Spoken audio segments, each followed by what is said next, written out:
estudantes, tudo bem com vocês? E aí, animados para a provinha do SSA1? Tá chegando, hein? Dia 31 de janeiro.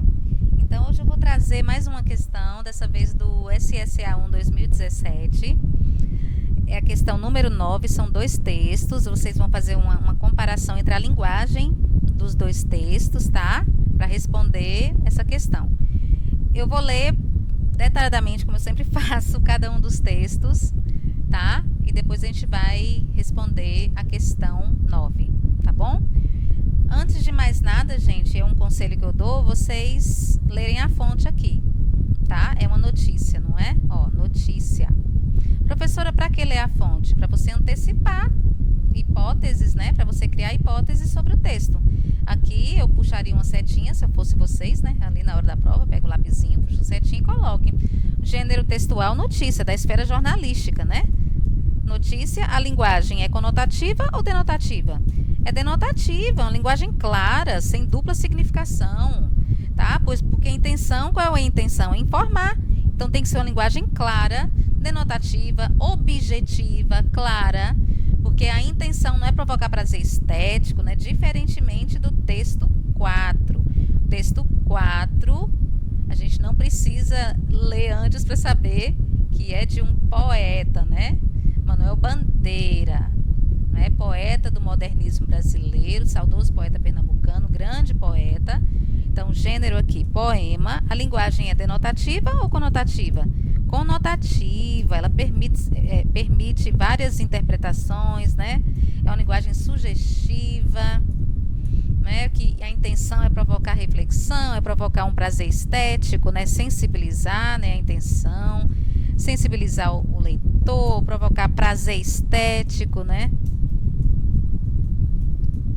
Então, já é uma linguagem, vejam que os gêneros são diferentes, não é? Tem características próprias.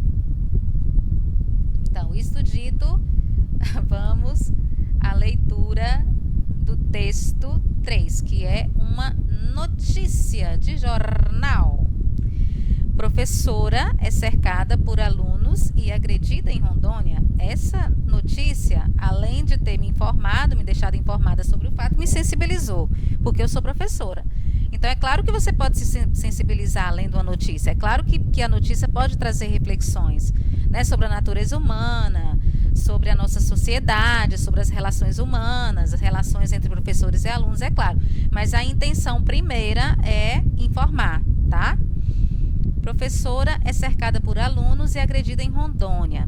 Aí tem o título, aí vem como uma informação adicional, tá? Para esclarecer um pouco o título, dá uma informação adicional. A vítima, veja que a professora aqui, ela recebe uma caracterização, né?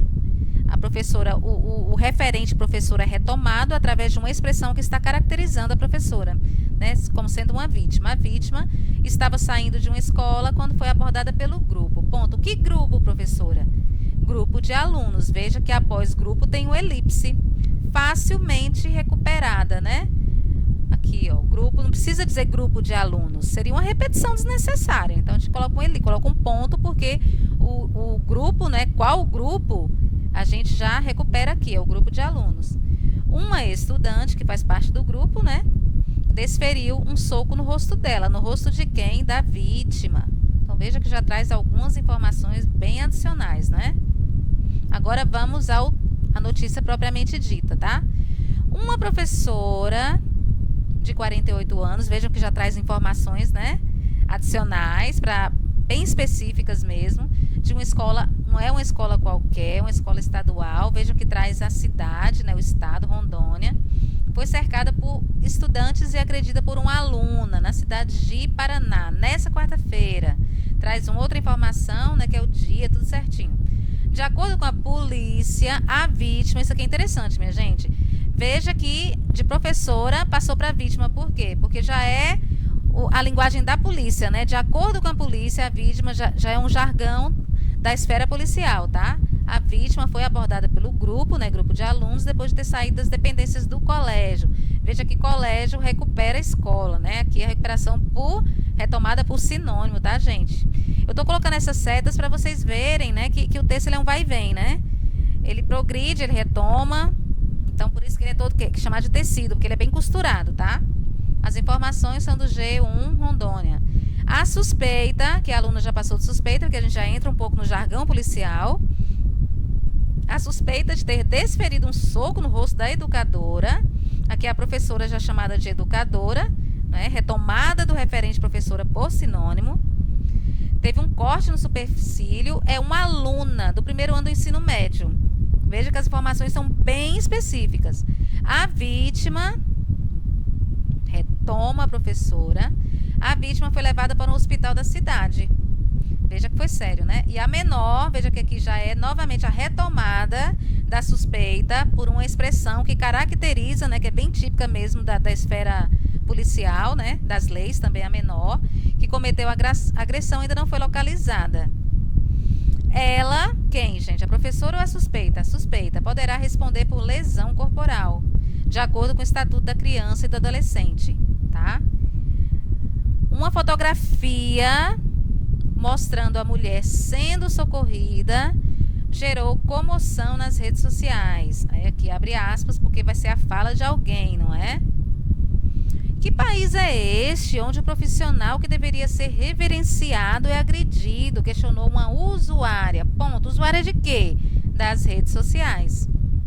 A Secretaria de Educação de Rondônia disse que repudia. Tem várias vozes no texto, né? Eu tô aqui dando alguns detalhes a mais, porque para antecipar que podem cair esse tipo de questões, tá, minha gente? Perguntar quais são as vozes do texto, né? Porque geralmente uma notícia de jornal tem várias vozes, né? Tem a voz de quem está escrevendo o texto, tem a voz de quem foi testemunha, tem a voz das autoridades, tá? Então, a Secretaria disse o quê? Que repudia o ato de violência e acompanhará o processo. Que processo? Todas as medidas, né? Que cabíveis, né, para verificar e para punir, no caso, a agressora, a infratora, né, usando a linguagem mais próxima, que é uma menor, a infratora, né? O texto 4 é um poema, ele tem que ser lido como um poema, tá? É preciso que vocês respirem, se sensibilizem, né? Coloquem um olhar poético, a alma poética de vocês para ler. Poema tirado de uma notícia de jornal. João Gostoso era um carregador de feira livre e morava no Morro da Babilônia, num barracão sem número. Uma noite ele chegou no bar 20 de novembro, bebeu, cantou, dançou. Depois se atirou na Lagoa Rodrigo de Freitas e morreu afogado. Professora, mas é um poema, é muito fácil fazer poema, basta colocar a notícia e separar em versos. Não é assim. Tá? A gente percebe, é um poema moderno, tá? Não tem métrica, né? Os versos são livres, tem poucas rimas, né? Aqui é tudo rimado, mas são rimas simples, né? Com verbos no passado, no pretérito perfeito, porque não existe assim a intenção dele não é provocar um prazer estético de acordo com aquelas regras, né? Que a gente estuda naqueles poemas clássicos, né? Aquela métrica toda certinha, versos decassílabos, né? O soneto, não é? Ele quer provocar um outro tipo de sensibilização. É a sensibilização a partir do momento em que você tira um personagem, né, das páginas de uma notícia policial e coloca num poema, ele deixa de ser uma pessoa da vida real para simbolizar o ser humano, para simbolizar a condição humana. Qual é a condição humana de João Gostoso? Primeiro porque aqui não aparece o nome dele, diferentemente de uma notícia de jornal, aparece nome e sobrenome, geralmente, não é? Aqui só aparece o nome e um apelido, João Gostoso. Dá pra gente criar algumas hipóteses, né? Um rapaz jovem, ou ele se acha gostoso ou ele realmente é bonito, atraente, digamos assim. Então você já passa a enquadrar ele em alguns estereótipos, né? Coloca ele na gaveta de um jovem, é um homem, não é? É chamado de João Gostoso, né? Você passa a criar algumas inferências, você passa a criar uma empatia, não é? Com esse personagem. E o fato de ele ser carregador de feira livre, aí você já passa também a pensar na questão social, não é? Você já coloca ele como num universo bem específico, né? Onde ele morava, né? No Morro da Babilônia. Será que precisava dizer isso? Precisava. Manuel Bandeira é um grande poeta e ele sabe o que faz. Então ele foi bem específico nesses referentes, né? De espaço. Morro da Babilônia, Não é num barracão sem número. É bem interessante essa questão do barracão sem número. Sabe por quê? Porque uma noite ele chegou no bar 20 de novembro. Engraçado que o bar tem número, né? Só que o barracão onde o João Gostoso mora não tem número. Bebeu, cantou, dançou. Depois se atirou. Quando você lê nesses 3 versos, bebeu, cantou, dançou, você pode pensar, será que ele bebeu, cantou e dançou? Bebeu para criar coragem para cantar e para dançar? Ele bebeu, cantou e dançou para fugir um pouco desse universo de ser carregador de feira livre? Você pode criar algumas hipóteses, né? Já colocar aí, traz essa questão, essa reflexão sobre a condição humana, tá? E se atirou. Será que ele se atirou porque estava bêbado? Ou ele se atirou realmente porque ele queria se matar, né? Então é uma questão também que a gente pode abordar aqui, né? Ele se atirou por acidente porque ele estava embriagado, ou ele se atirou porque ele queria mesmo, né, morrer.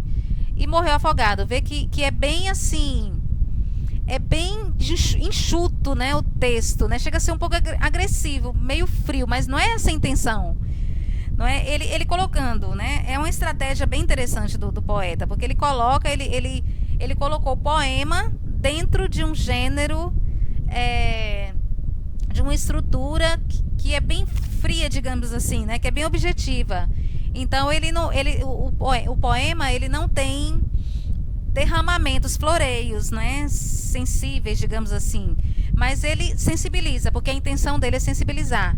Então você tem que ler o poema, mesmo sendo tirado de uma notícia de jornal, você tem que ler o poema com aquela sensibilidade. Você tem que interpretar, né, de acordo com a sua sensibilidade, né, de acordo com o conhecimento de mundo que você tem, de acordo com o que você conhece da condição humana, das relações sociais. Você vê aqui que tem o Morro da Babilônia e tem um bar.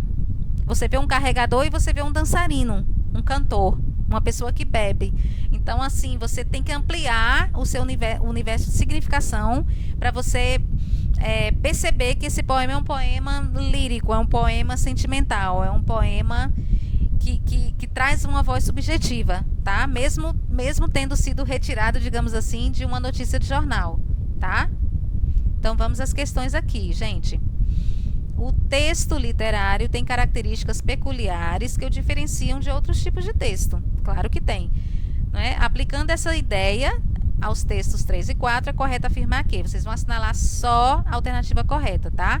O texto 3, que é a notícia de jornal, tem como características a atualidade, claro, traz sempre notícias atuais, né? A brevidade dos fatos, dura um pouco, né?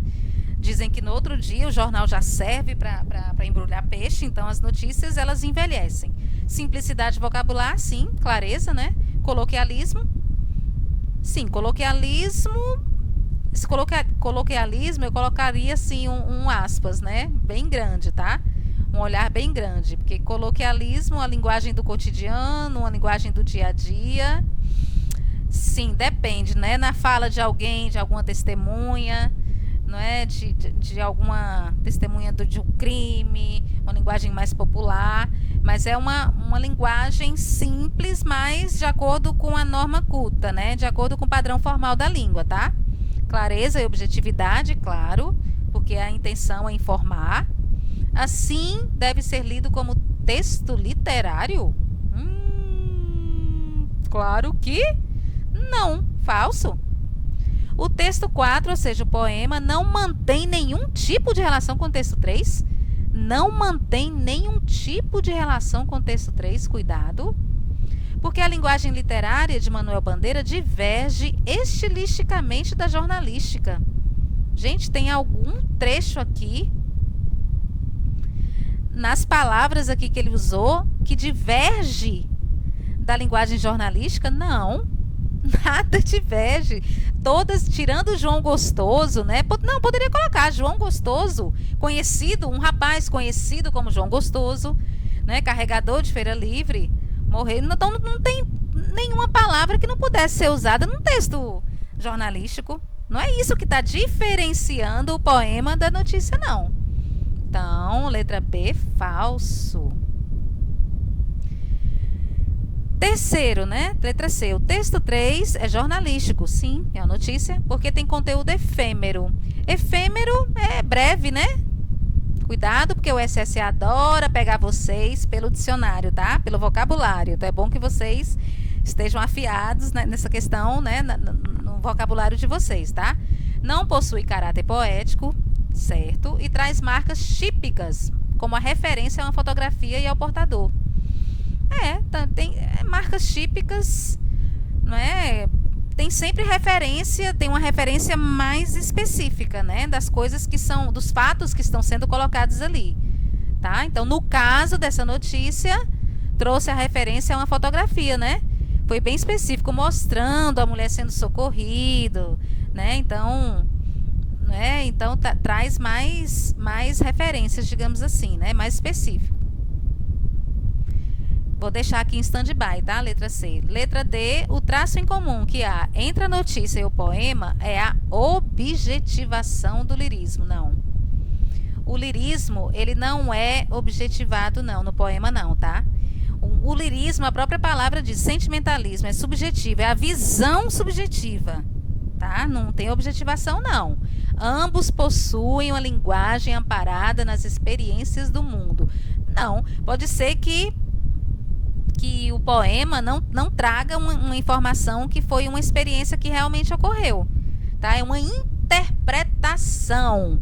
O lirismo é um olhar subjetivo, é a interpretação do poeta sobre alguns fatos da realidade, mas a linguagem não foi amparada na experiência do mundo, não é uma objetivação do lirismo. Não, letra D está incorreto. E letra E, o poema é subjetivo, correto, distanciando-se da realidade do cotidiano, distanciando-se da realidade do cotidiano, não. São coisas que poderiam acontecer. O poema, ele traz uma situação que pode acontecer, não é? Não está se distanciando da realidade, não. Não só acontece no plano do ideal, do irreal, não.